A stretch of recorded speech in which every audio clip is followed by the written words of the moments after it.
Hello बच्चों, how are you? कैसे हो आप सब? होप सब अच्छे होंगे। Welcome on our channel quick minds. आज हम डिस्कस करेंगे क्लास 8 का सोशल एंड पॉलिटिकल लाइफ का chapter 5 judiciary. Okay, so let's begin. पहले हम पढ़ते हैं, फिर हम इसे समझने की कोशिश करेंगे। In India, we have the rule of law.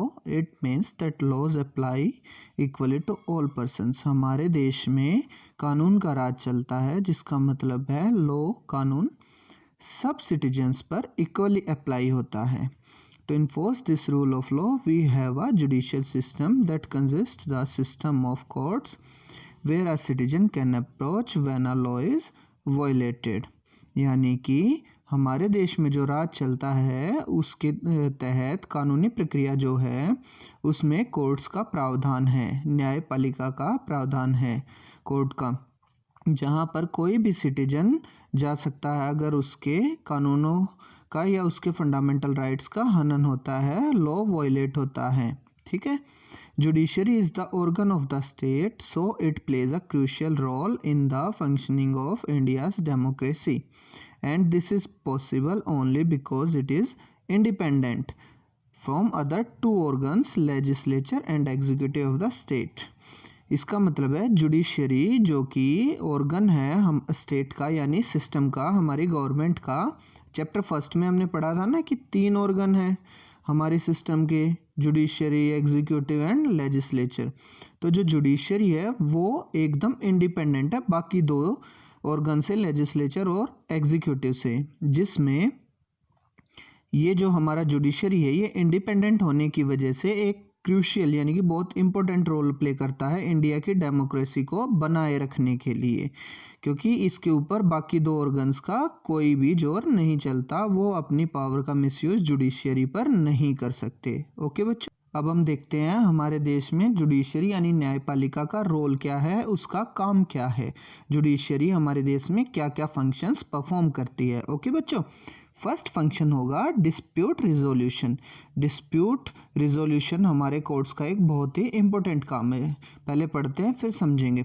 Judiciary यानी कि courts resolve dispute between citizens and government, state governments and central government and between 2 और मोर स्टेट गवर्नमेंट्स। यानी कि अगर कोई भी डिस्प्यूट अराइज होता है 2 सिटीजन्स के बीच में, या सिटीजन या गवर्नमेंट के बीच में, या स्टेट गवर्नमेंट और सेंट्रल गवर्नमेंट के बीच में कोई भी मतभेद होता है, या फिर बिटवीन 2 और मोर स्टेट गवर्नमेंट यानी कि 2 या और भी कई सारी स्टेट गवर्नमेंट्स के बीच में अगर आपस में कोई भी मतभेद उत्पन्न होता है तो उसको डिस्प्यूट, वो जो डिस्प्यूट उसको रिजोल्व यानी कि उसको सुलझाएगा कौन? हमारे कोर्ट्स, हमारी जुडिशरी सिस्टम। ओके, सेकंड है जुडिशियल रिव्यू। हमारे कोर्ट्स का सेकंड फंक्शन, सेकंड रोल क्या होगा? Judicial review. जुडिशियल रिव्यू का क्या मतलब है मैं पहले आपको बताता हूँ। जुडिशियल रिव्यू का मतलब है हम किसी भी फंक्शन को जब कोई रिव्यू कर सकता है, दोबारा उसको देख सकता है, उसके बारे में डिस्कस कर सकता है, उसके बारे में कोई डिसीजन सुना सकता है, तो उसे रिव्यू बोलते हैं। और यहाँ पर जुडिशियल रिव्यू का मतलब है कोई भी कानून या कोई भी रूल जब देश में बनता है तो हमारे कोर्ट्स उस सिस्टम, उस कानून, उस रूल को दोबारा रिव्यू कर सकते हैं, देख सकते हैं कि क्या ये सही है या नहीं है, और उस हिसाब से उसे या तो लागू करने के लिए हाँ भी कर सकते हैं, और सही नहीं है तो उसे कैंसिल भी कर सकते हैं। अब हम पढ़ते हैं ये क्या कहना चाहता है। Here, judicial review means courts can review any law or decision passed by government, and if it is believes that these laws are a violation of basic structure of constitution, then it can cancel the law. यहाँ पर बोलते हैं कि judicial review का मतलब है court किसी भी लॉ और डिसीजन जो कि गवर्नमेंट ने बनाया है, पास किया है, उसका रिव्यू कर सकता है दोबारा, अगर उसे लगता है कि ये लॉ यानी ये कानून या रूल जो भी है वो हमारे कॉन्स्टिट्यूशन का जो बेसिक स्ट्रक्चर है, बेसिक स्ट्रक्चर क्या है? सब इक्वल हैं, सबको स्वतंत्रता का अधिकार है, ठीक है, किसी का शोषण नहीं हो सकता। अगर इन चीज़ों के, इन बेसिक रूल्स के खिलाफ अगर कोई भी कानून बनाया जाता है तो कोर्ट उसे रिव्यू कर सकते हैं, और अगर वो इसके खिलाफ मिलता है तो वो उस कानून को कैंसिल भी कर सकता है। ओके बच्चों, थर्ड जो काम है हमारी जुडिशरी का वो है upholding the law and enforcing fundamental rights. Upholding the law means कानून को बनाए रखना और हमारे फंडामेंटल राइट्स को इन्फोर्स करवाना यानी लागू करवाना, उसे सुरक्षित रखना। ठीक है, पढ़ते हैं क्या बोलता है। Courts are responsible to maintain the law and safeguards the fundamental rights of citizen and citizen can approach the high court और supreme court in Delhi if he thinks his fundamental rights are violated. Means court जो है वो responsible है कानून व्यवस्था बनाए रखने में और हमारे सबके फंडामेंटल राइट्स को सुरक्षित रखने के लिए। अगर किसी सिटीजन को ऐसा लगता है कि उसके फंडामेंटल राइट्स जो हैं उनका हनन हुआ है, वायलेट हुए हैं, तो वो या तो हाई कोर्ट भी जा सकता है। स्टेट हाई कोर्ट कहाँ होते हैं, हर स्टेट में हमने डिस्कस किया था। और सुप्रीम कोर्ट जो है वो पूरे इंडिया लेवल पे एक सबसे बड़ा कोर्ट होता है पूरे इंडिया का, वो कहाँ होता है, वो दिल्ली में है। वो चाहे तो हाई कोर्ट भी जा सकता है अपने स्टेट के, या फिर दिल्ली में सीधा सुप्रीम कोर्ट भी जा सकता है, हाई कोर्ट ना जाके, उसकी मर्जी है। ठीक है, ये तीन हुए हमारे हाई जुडिशरी सिस्टम के तीनों फंक्शन रोल। ओके, अब बच्चों हम देखेंगे what is an independent judiciary. आप सबको पता है, हमने चैप्टर फर्स्ट में भी किया था इंडिपेंडेंट जुडिशरी हमारे सबके लिए क्यों जरूरी है। तो अब हम देखेंगे कि इंडिपेंडेंट जुडिशरी होता क्या है, इसका मतलब क्या है। ठीक है, तो पढ़ते हैं पहले। Independent judiciary means legislature and executive organ of the state has no power to interfere in the work of the judiciary. Means independent judiciary का मतलब है जो और दो ऑर्गन हैं जुडिशरी से अलग हमारे सिस्टम के, लेजिस्लेचर और एग्जीक्यूटिव, उन दोनों का कोई भी पावर इंटरफेयर नहीं कर सकता जुडिशरी के काम में। ठीक है, the courts are not under the government and do not act on their behalf. Means court government के प्रेशर में उसके अंडर काम नहीं करेंगे, उनका काम करने का तरीका और सिस्टम अलग होगा, और ना ही वो गवर्नमेंट के अंडर काम करेंगे और ना ही उनके बिहाफ पे, उनकी तरफ से काम करेंगे। ठीक है, जिससे गवर्नमेंट किसी भी जज को किसी भी कोर्ट में प्रेशराइज नहीं कर सकती। ठीक है, it is the constitution of India that provides independence to the judiciary. और ये हमारा कॉन्स्टिट्यूशन है जिसने स्पेसिफिक प्रोविजंस बना के हमारी जुडिशरी को स्वतंत्रता दे रखी है ताकि वो अनबायस्ड होके बिना भेदभाव के अपना काम कर सके। One of the key feature of constitution of India is separation of power. आप सबको पता है हमारे कॉन्स्टिट्यूशन का एक स्पेशल फीचर क्या था, सेपरेशन ऑफ पावर की फीचर, जो हमने चैप्टर फर्स्ट में किया था। ठीक है, under this feature courts are granted powers to work independently from other organs. और इसी फीचर के तहत कॉन्स्टिट्यूशन ने जुडिशरी को ये पावर दे रखी है कि वो इंडिपेंडेंट रहेगा दूसरे ऑर्गन से, दूसरी सिस्टम से, उसके ऊपर किसी का कोई प्रेशर नहीं चलेगा। इवन जजेस are appointed with very little interference from other branches of government and it is very difficult to remove a judge after appointment। ठीक है, यानी कि गवर्नमेंट का बहुत ही कम इंटरफेरेंस होता है जब कोई भी जज अपॉइंट होता है, कोई भी जज की नियुक्ति होती है इस, और एक बार अगर उस जज की नियुक्ति हो गई तो ये सच में बहुत डिफ़िकल्ट है कि उस जज को अब उसकी पोजीशन से रिमूव किया जा सके, हटाया जा सके। ठीक है, तभी तो वो बिना प्रेशर के काम करेगा, बिना प्रेशर के अपना डिसीजन सुनाएगा। ठीक है, Only because of this independence of the judiciary, the courts play a crucial role in ensuring that there is no misuse of power by legislature and executive। means सिर्फ इसी इंडिपेंडेंस की वजह से जो कोर्ट्स हैं वो एक क्रूशियल रोल प्ले करते हैं, इंश्योरिंग दैट, इंश्योर करते हैं हमें कि मिसयूज ऑफ पावर नहीं होगा लेजिस्लेचर और एग्जीक्यूटिव के द्वारा। यानी कि कोर्ट्स अपना काम अलग से स्पेसिफिकली इंडिपेंडेंट करेंगे और वो एक रिस्ट्रिक्शन बनाए रखेंगे लेजिस्लेचर और एग्जीक्यूटिव पर कि वो अपनी पावर्स का मिसयूज ना करें। ओके, अब हम देखेंगे हमारे देश में कोर्ट्स का स्ट्रक्चर क्या है, कोर्ट कितनी तरह की होती है और क्या क्या उसका सिस्टम प्रोसेस होता है। ठीक है, स्ट्रक्चर क्या है हमारे कोर्ट का, देखते हैं। There are 3 levels of courts in India. हमारे इंडिया में कोर्ट्स के 3 लेवल हैं, 3 लेवल। ओके बच्चों, फर्स्ट है सुप्रीम कोर्ट, सेकंड है high court and third one is district या तहसील कोर्ट।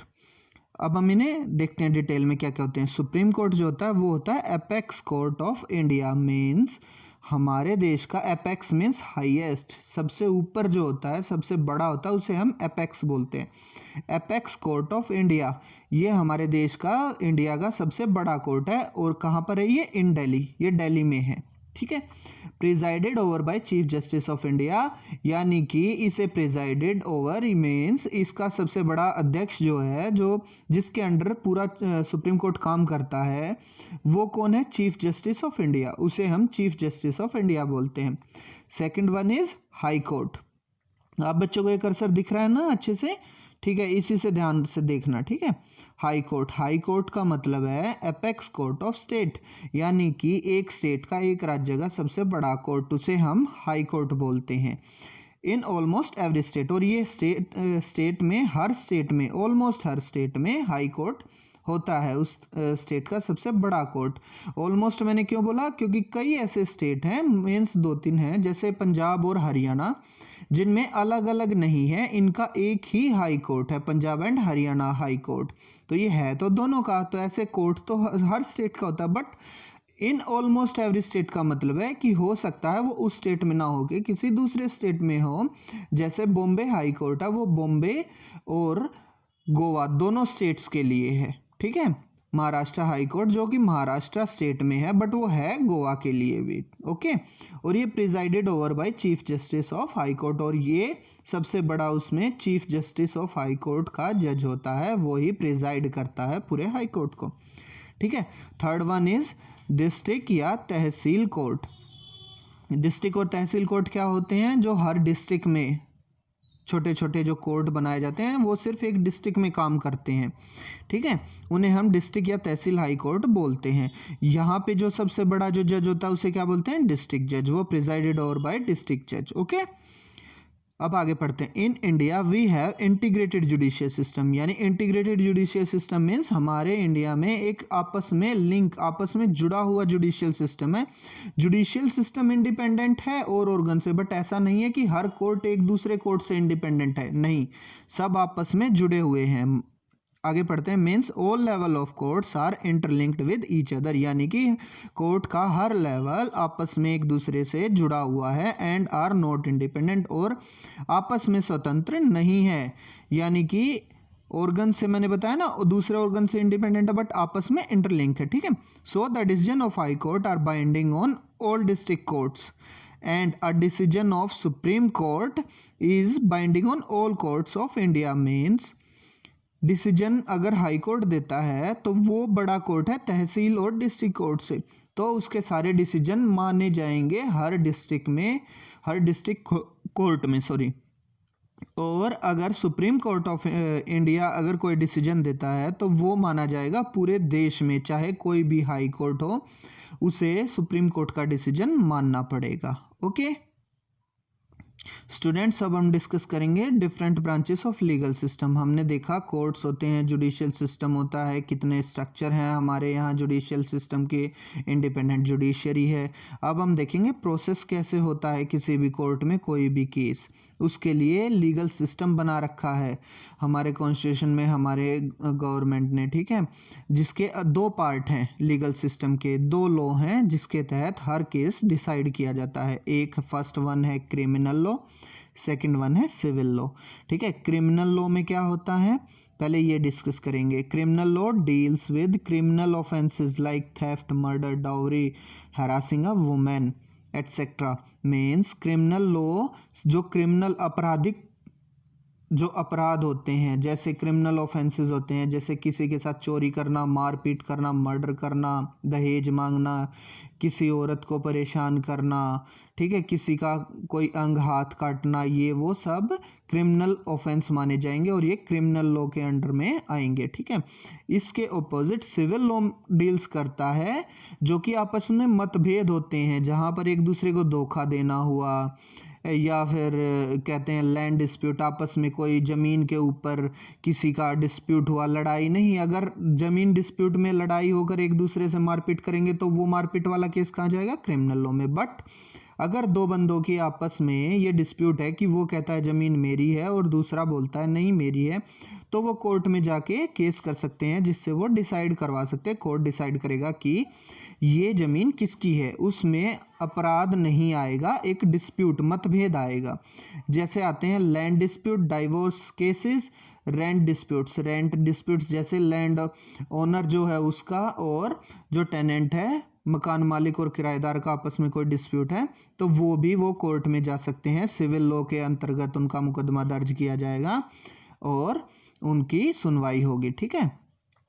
अब क्रिमिनल लॉ में जो है usually FIR lodged by police. First of all जब किसी की भी लड़ाई होती है या कोई अपराध होता है क्रिमिनल टाइप का, तो पहले पुलिस FIR लॉन्च करती है और फिर पुलिस इन्वेस्टिगेट करती है कि क्राइम कहाँ हुआ था, कैसे हुआ था, और फिर पुलिस जाकर कोर्ट को बताती है और फिर कोर्ट में केस चलता है। बट सिविल लॉ में FIR लॉन्च नहीं होती पुलिस द्वारा और सीधा कोर्ट में जाकर कोई भी जो चाहता है कि उसका डिस्प्यूट सॉल्व हो, कोर्ट में जाकर केस कर सकता है और उन दोनों का आपस में फिर मैटर कोर्ट रिजोल्व करता है। ठीक है। क्रिमिनल लॉ में if found guilty accused will send to jail and और फाइंड। अगर क्रिमिनल लॉ में जो एक्यूज्ड आरोपी है उसको दोषी करार दिया जाता है तो उसे जेल भी भेजा जा सकता है और फाइन भी लगाया जा सकता है, या जेल भेजा जा सकता है या फाइन, दोनों काम भी किए जा सकते हैं और दोनों में से कोई एक भी किया जा सकता है। बट सिविल लॉ में तो ऐसा कुछ हुआ ही नहीं था, उनका डिस्प्यूट हुआ था, वो कोर्ट में गए थे, कोर्ट ने रिजोल्व करके ये बता दिया कि किसकी प्रॉपर्टी है और किसकी नहीं है, कौन गलत दावा कर रहा है। ठीक है। तो court give specific relief as demanded and sort out the dispute. Okay. अब हम देखते हैं हमारे इंडिया में सबके पास एक्सेस है क्या कोर्ट में जाने का? हर कोई कोर्ट में जा सकता है क्या? ठीक है। Does everyone have access to the courts? Yes, everyone in India can access the courts in books. मीन्स सिर्फ किताबों में जो लिखा है उसके अंतर्गत तो हर कोई कोर्ट में जा सकता है न्याय लेने के लिए। But the reality is little different. लेकिन जो सच्चाई है वो कुछ अलग ही है, आपको भी पता है। In reality access to courts is always difficult for poors in India.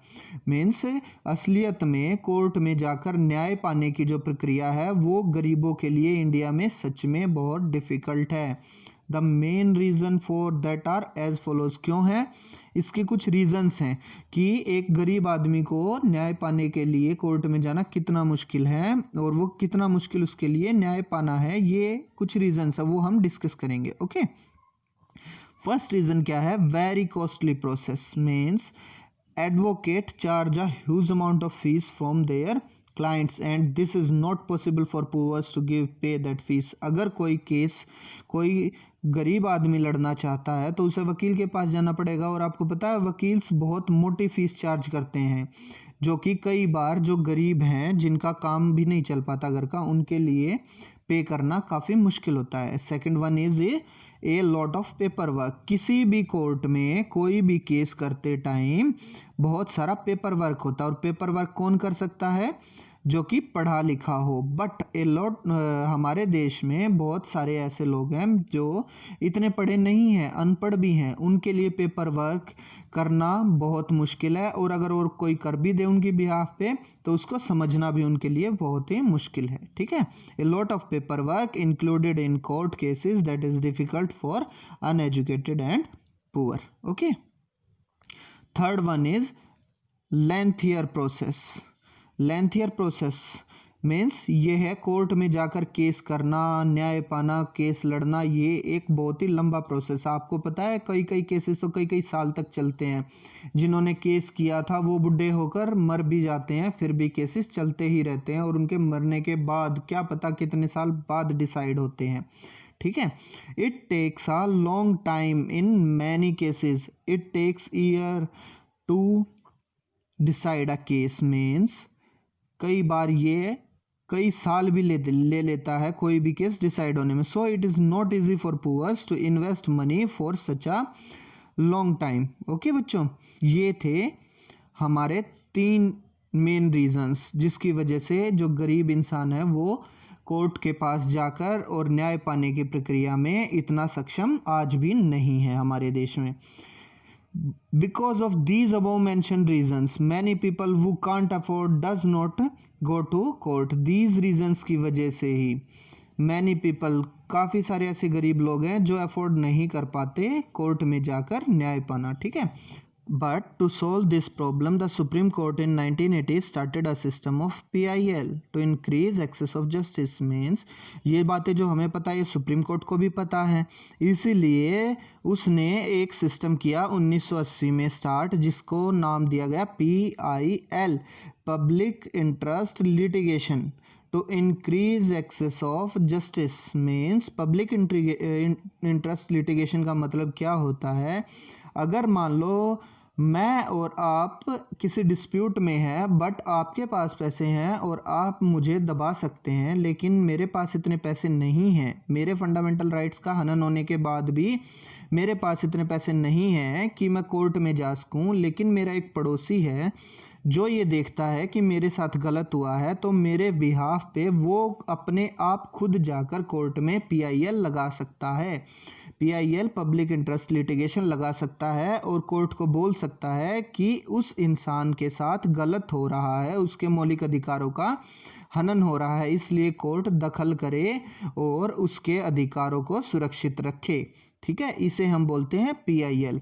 In PIL system anyone can file a PIL in High Court, in Supreme Court or in Supreme Court on behalf of those whose rights were being violated। यानी कि PIL system के तहत कोई भी किसी के भी behalf पर जाकर PIL लगा सकता है, लेकिन ध्यान रहे बच्चों, PIL या तो हाई कोर्ट में लगेगी या सुप्रीम कोर्ट में लगेगी, यानी PIL डिस्ट्रिक्ट और तहसील कोर्ट में कभी भी नहीं लगती है, ठीक है। This is true that after having all issues, it is the judiciary system that plays a great role in maintaining democracy in India, ठीक है।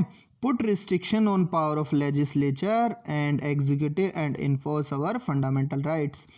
ये सच है कि इतनी सारी इश्यूज़ हैं, इतनी सारी प्रॉब्लम्स हैं जुडिशरी सिस्टम में जाके न्याय पाने में, लेकिन फिर भी सच्चाई ये है कि ये सिर्फ एक जुडिशरी सिस्टम ही है जिसकी वजह से हमारे फंडामेंटल राइट्स जो हैं वो आज भी सिक्योर हैं, और यही जुडिशरी सिस्टम एक ग्रेट रोल प्ले करता है मेंटेनिंग डेमोक्रेसी, लोकतांत्रिक देश बनाए रखने में हमारे इंडिया को, ठीक है।